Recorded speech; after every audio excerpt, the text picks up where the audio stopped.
Hello everyone, welcome back to the official channel of IMU International. The IELTS listening test, you'll hear 4 recordings, and you have to answer 40 questions. Remember, you only hear the audio once. Let's get started. Now turn to Section 1.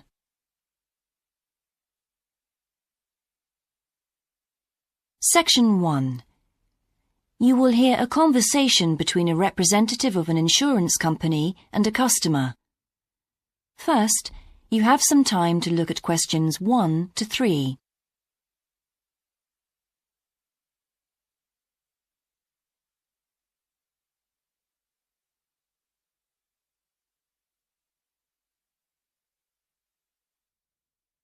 Now we shall begin.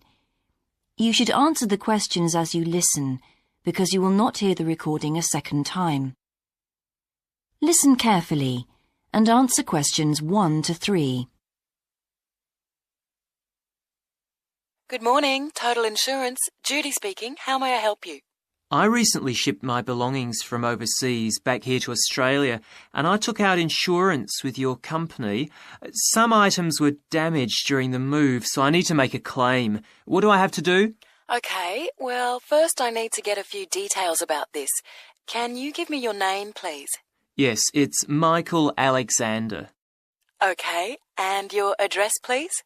My old address or my current one? Your current one.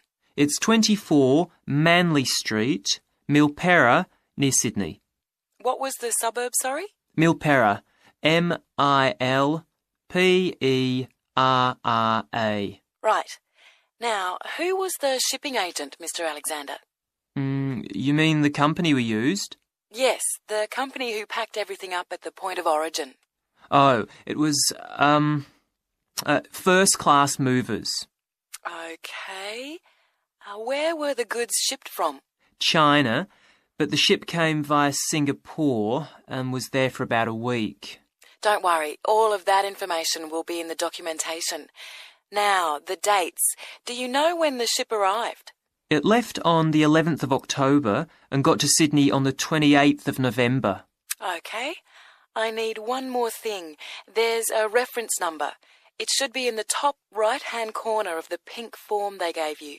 Let me have a look. I have so many papers. Yes, here it is. It's 601 ACK. Thanks. Before you hear the rest of the conversation, you have some time to look at questions 4 to 10.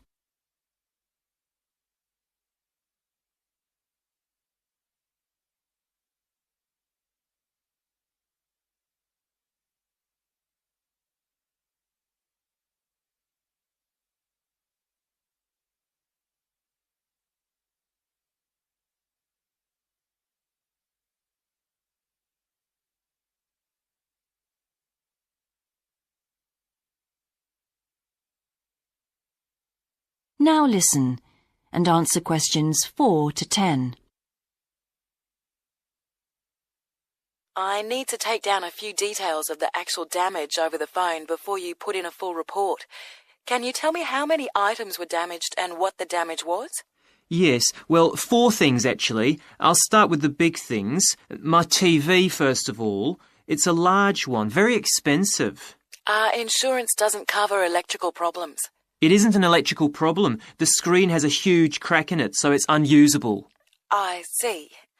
Any idea of the price to repair it? No. Well, I don't think it can be repaired. It will need a new one. Okay, I'll make a note of that and we'll see what we can do. Now, what was the second item? The cabinet from the bathroom was damaged as well. It's a lovely cabinet. We use it to keep our towels in. And what is the extent of the damage? Well, the back and the sides seem okay, but the door has a huge hole in it. It can't be repaired. I'm really not very happy about it. And how much do you think it will cost to replace it? Well, when I bought it last year, I paid $125 for it. But the one I've seen here in Sydney is a bit more expensive. It's $140. Right. And what was the third item? My dining room table. It's a lovely table from Indonesia.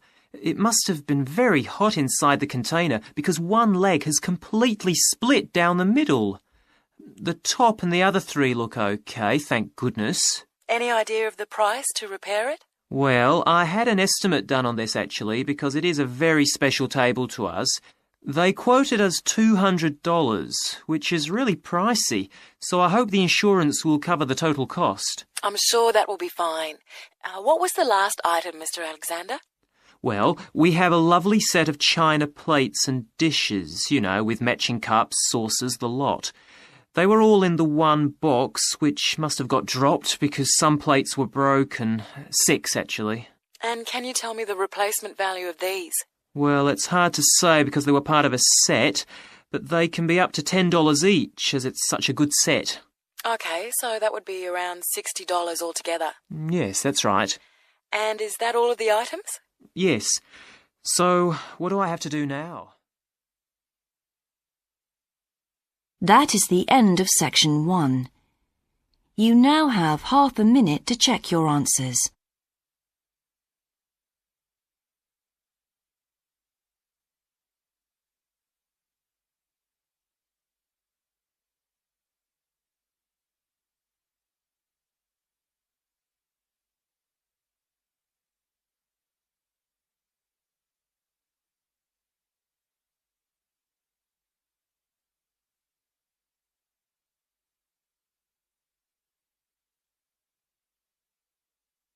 Now turn to section 2.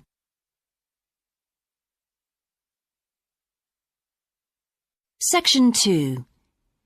You will hear an introductory talk about a new agricultural park. First, you have some time to look at questions 11 to 14.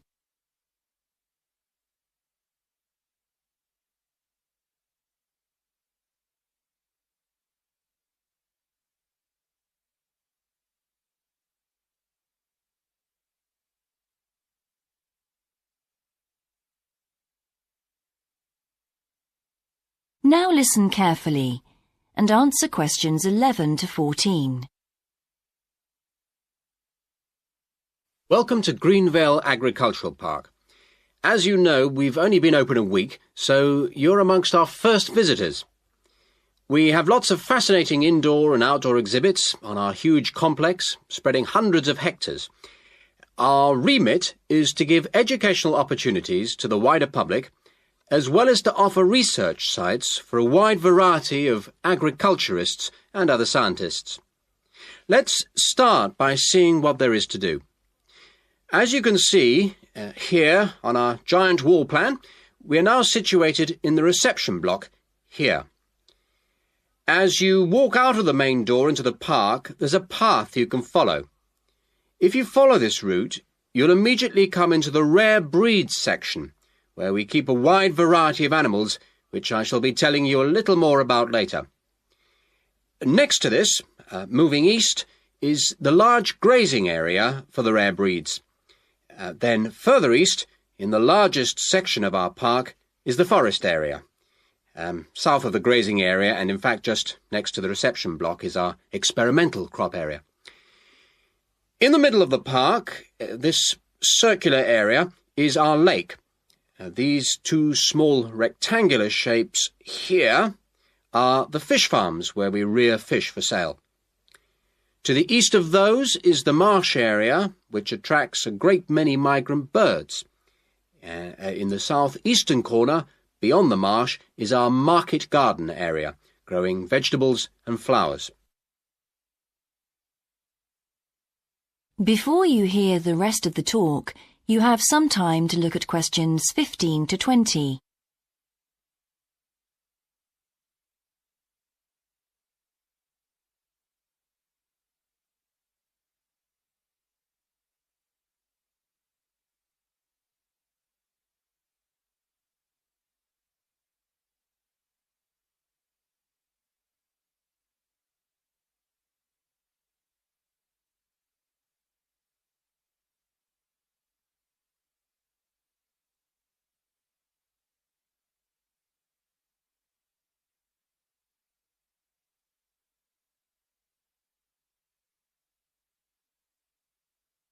Now listen and answer questions 15 to 20.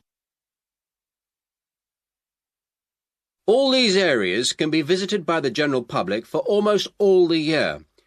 Although, please take note of the large signs at the entrance to each area, which tell you when certain areas are being used for particular controlled experiments and are therefore temporarily out of bounds to the public. You can see for yourself what a huge area the park covers, and a key question is always, how can we move around? Well, you have a choice of means, all environmentally friendly. Cars are banned in the park. We have bicycles, which you can hire behind the reception block here. The healthy ones of you can go on foot. And finally, there's our electric tram, powered from solar cells. You find more information about this at the front entrance. A good place to start on your tour is the rare breed section. We keep goats, sheep and hens and other kinds of poultry. We're also thinking of bringing in cows and horses, but we do not as yet have facilities for these bigger animals. The animals are fed in public twice a day, and a short lecture given on their feeding habits and nutritional needs. These are very popular with the public, but of course we mustn't lose sight of the main purpose of having this section, not as such to preserve rare animals, but to maintain the diversity of breeds, to broaden the gene pool for agricultural development.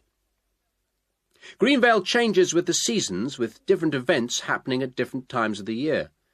May will be perhaps our most spectacular month, with the arrival of the Canada geese, and when our fruit trees will be in full blossom.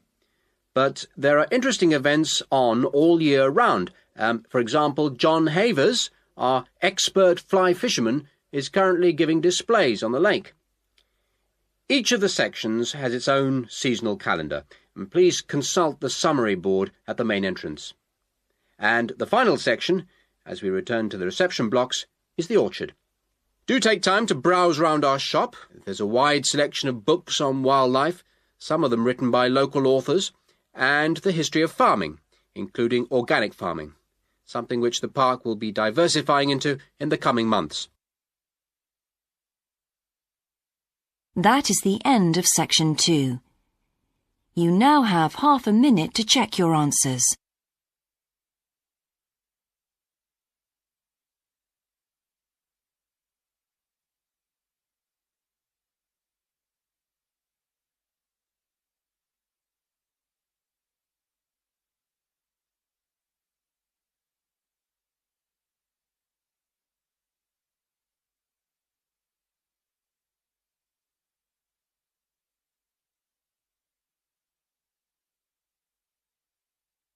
Now turn to section 3.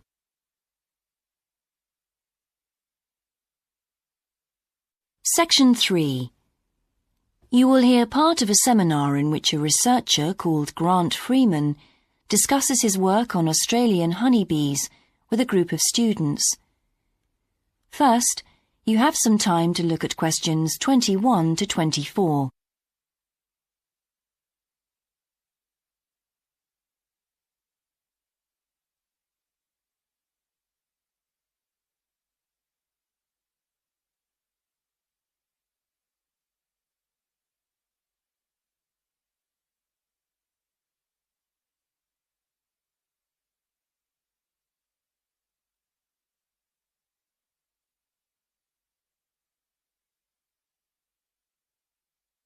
Now listen carefully and answer questions 21 to 24. Good morning, everyone. In today's seminar, Grant Freeman, a biologist who specialises in identifying insects and who works for the Australian Quarantine Service, has come to talk to us about his current research work. Right, well, over to you, Grant. Good morning, everyone. I'm sure that you know that the Quarantine Service regulates all food brought into Australia.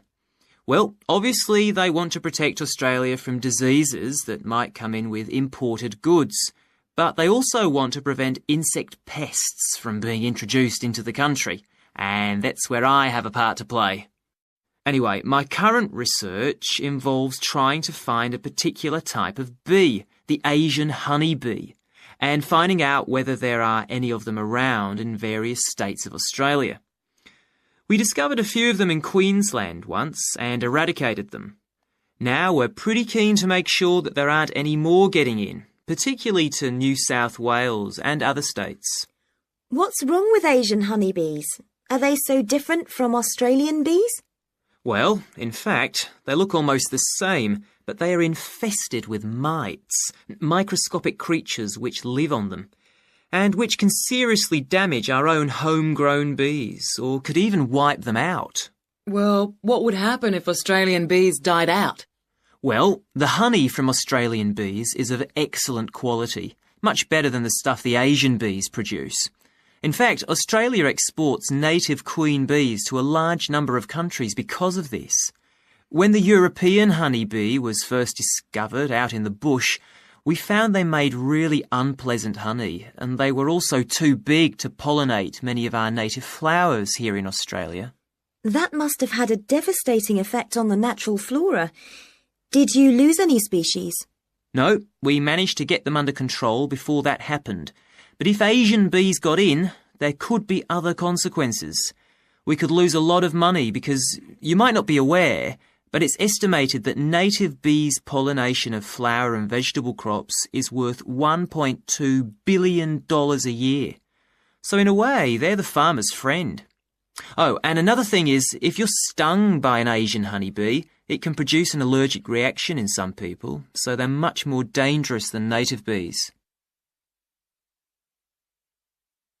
Before you hear the rest of the seminar, you have some time to look at questions 25 to 30.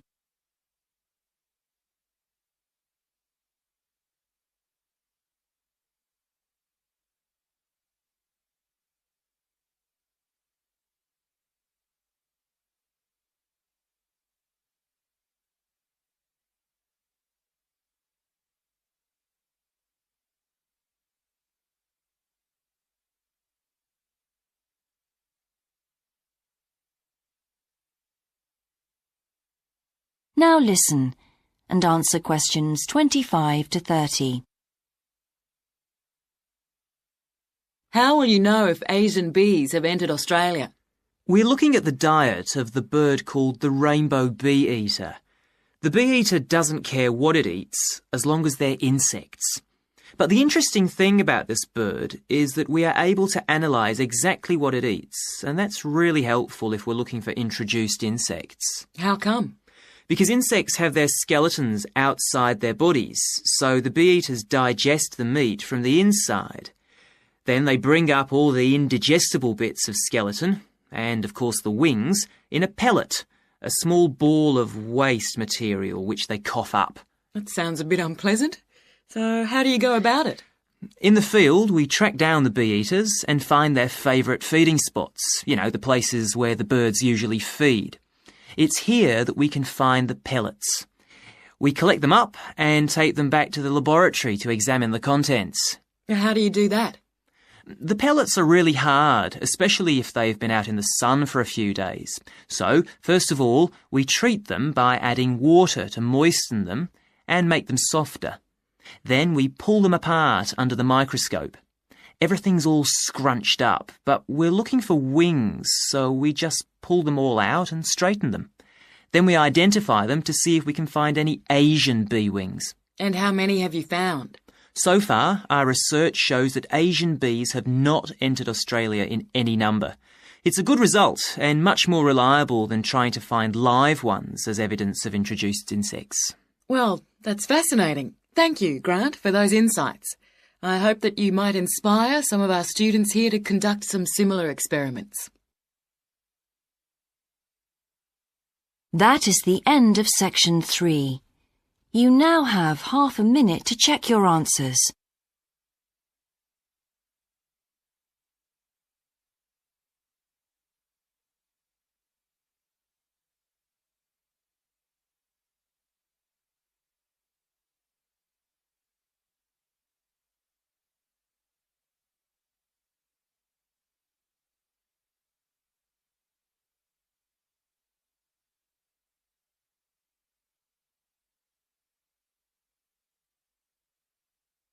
Now turn to section 4.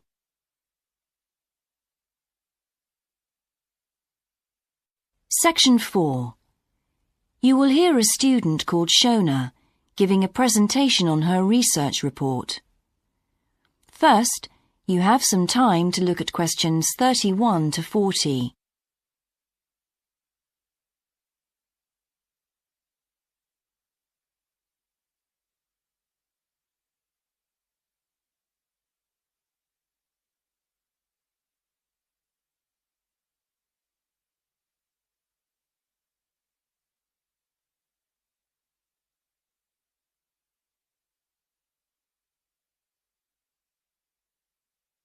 Now listen carefully and answer questions 31 to 40.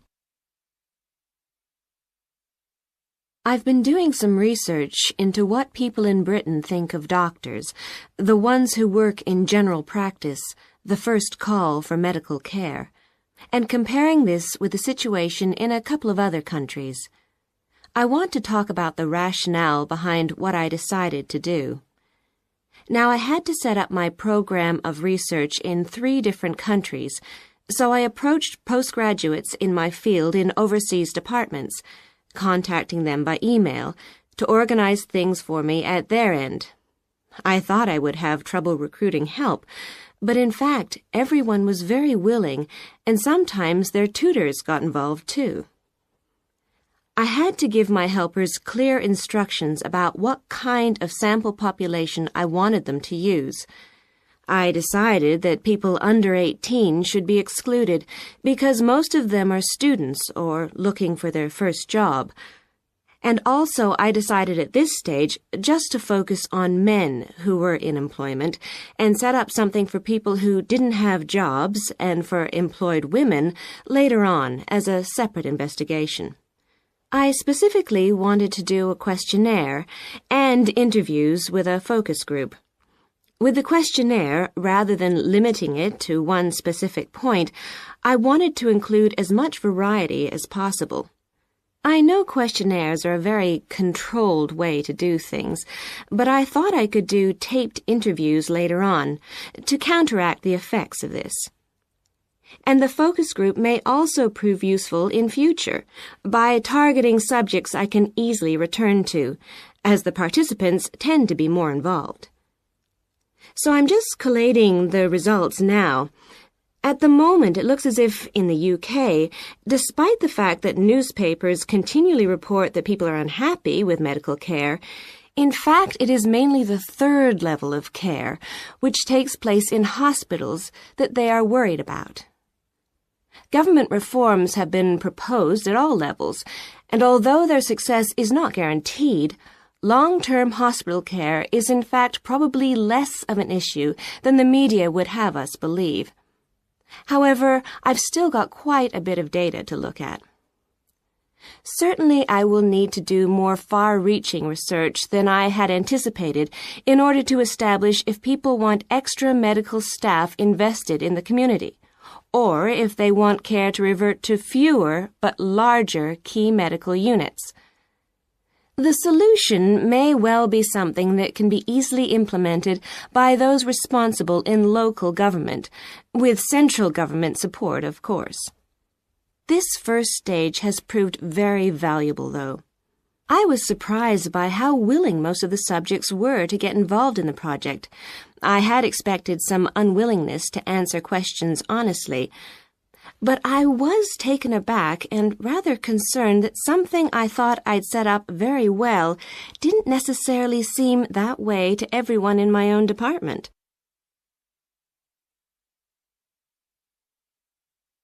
I thought you might also be interested in some of the problems I encountered in collecting my data. There were odd cases that threw me. One of the subjects who I had approached while he was out shopping in town decided to pull out when it came to the 2nd round. It was a shame, as it was someone who I would like to have interviewed more closely.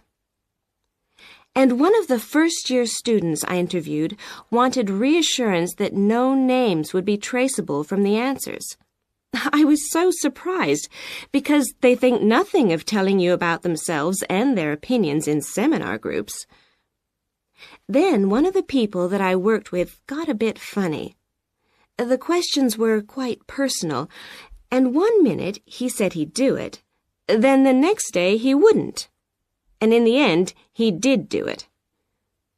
It's hard not to get angry in that situation, but I tried to keep focused on the overall picture in order to stay calm.